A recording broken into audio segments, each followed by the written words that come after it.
জনগণের সমর্থন পাবে সেই সরকারটার শক্তি আর আনইলেক্টেড সরকারের শক্তির মধ্যে অনেক পার্থক্য আছে। আমরা খুব আশা করেছিলাম যে এর আগে প্রফেসর ইউনূস যখন বললেন যে ডিসেম্বরের মধ্যেই নির্বাচন হবে, খুব ক্যাটেগরিক্যালি বললেন। আমরা যে 2-3 বার তার কাছে গেছি, দেখা করেছি, উনি কিন্তু শেষ পর্যন্ত ডিসেম্বরের কথা বলেছেন যে ডিসেম্বরের মধ্যে নির্বাচন হবে।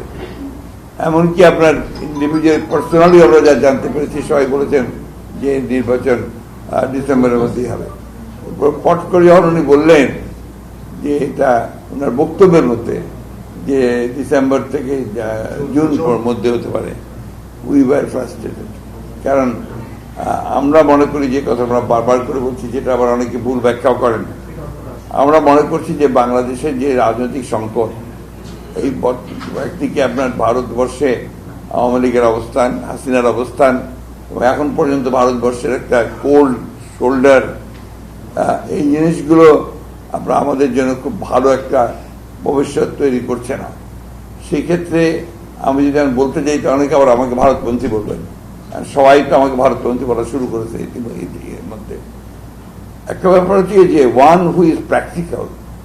আমরা রাষ্ট্র চালিয়েছি অতীতে, আমরা আবার রাষ্ট্র চালাবো বলে আশা করি। আমাদেরকে সবসময় আপনার বাস্তব অবস্থা চিন্তা করতে হয়। একদিকে যেমন ধরেন মার্কিনীদের সঙ্গে, যুক্তরাষ্ট্রের সঙ্গে আমাদের ভালো সম্পর্ক রাখতে হয়, অন্যদিকে আমরা চীনের সঙ্গে ভালো সম্পর্ক রাখতে চাই। স্বাস্থ্যকর অল টাইম হানিকম, সব সময় অল টাইম হেলদি লাইফ। আমাদেরকে যেমন যুক্তরাষ্ট্রের সঙ্গে ভালো সম্পর্ক রাখতে, যুক্তরাজ্যের সঙ্গে রাখতে হয়, ঠিক একইভাবে আপনার আবার অন্যান্য ইউরোপিয়ান ইউনিয়নের সঙ্গে আমাদেরকে ভালো সম্পর্ক রাখা উচিত বলে আমরা মনে করি। এটা বাংলাদেশের এটা যে জিওপলিটিক্যাল যে অবস্থান, রাজনৈতিক যে অবস্থান, অর্থনৈতিক যে অবস্থান, সব মিলিয়ে এটা ডিমান্ড করে যে Bangladesh should be friends to all. সেই ক্ষেত্রে আজকে আমার যে গণতন্ত্রের শত্রু, তাকে ভারতবর্ষে বসিয়ে রেখে আমি আপনার নির্বাচন থেকে পেছাবো, এটা আরো বেশি সংকট তৈরি করবে বলে আমার মনে হয়। আমরা যেটা বারবার করে বলেছি যে নির্বাচনটা যে আমরা চাচ্ছি, এটা নট বিকজ অফ যে আমরা ক্ষমতা যাওয়ার জন্য চাচ্ছি।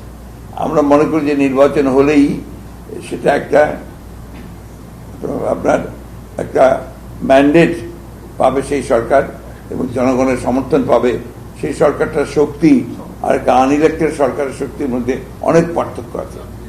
That is very important. এটাতে ইউটিউবিয়ান কথা বলতে লাভ নেই। একটা ইলেক্টেড গভর্নমেন্ট যখন আপনার ইলেক্টেড হয়ে আসে, তার যে শক্তি, আর একটা যে আপনার আনইলেক্টেড গভর্নমেন্ট, তার শক্তির মধ্যে অবশ্যই পার্থক্য।